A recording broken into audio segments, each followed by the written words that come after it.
Coffee on. Coffee strong. Welcome back to the channel, everybody. As I always say, coffee on, coffee strong. And my kettle is always full of metal.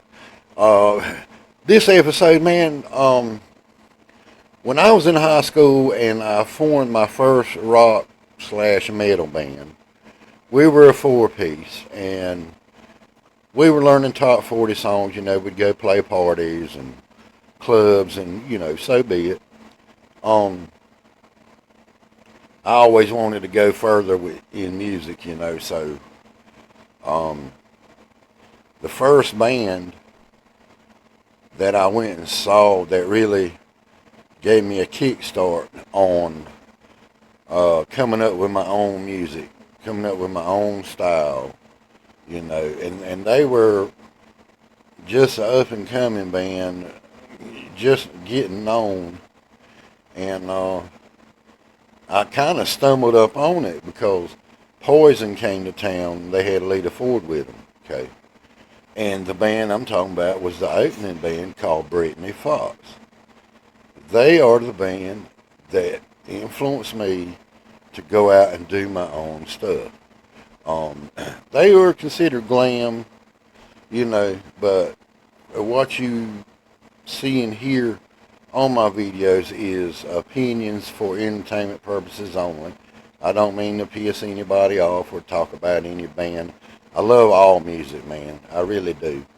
But when they hit the stage, they had the game face on and they had the game plan going. And they really rocked the house, man. I think they didn't play but about 10 songs, but all songs were nice and tight. The lyrics, they had good hooks. The way they presented themselves, man, it was a rock solid, hard rock band. And that's the kind of music that I like. I like that give you some feeling. I'm not cutting down the other groups because it seemed like when a band finally gets successful and they're played on MTV and they're a super group now and they're headlining, they'll find a hot band that's out there. In this case, Poison found BRITNY FOXX and as the opening group, So and Michael Kelly Smith, he's very underrated, man. One of my favorite metal players. I still listen to him to this day. I mean, he has some leads, boo.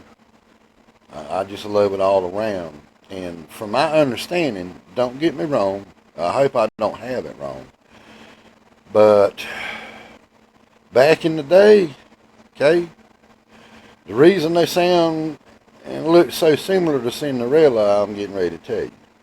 Okay, Cinderella was back playing, got discovered by Bon Jovi, blah, blah, blah. They got a record deal, okay. The record label wanted to get rid of the bass player and the drummer, so that's what they did. I don't know if they were looking for certain looks.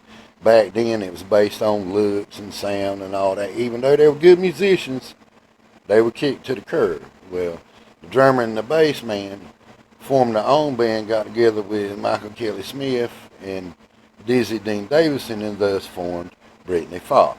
Now, they sound similar, but to me, Cinderella's a good band. I ain't knocking them, but they're more bluesy sound. BRITNY FOXX was more in-your-face, hard-driving rock and roll, and that's what I like. Band-wise, like I say, when I went to the concert, I saw them on TV, but on MTV and that. And then when I heard them, the next day I went to Paradise Records and Tapes and bought their album and wore that thing out.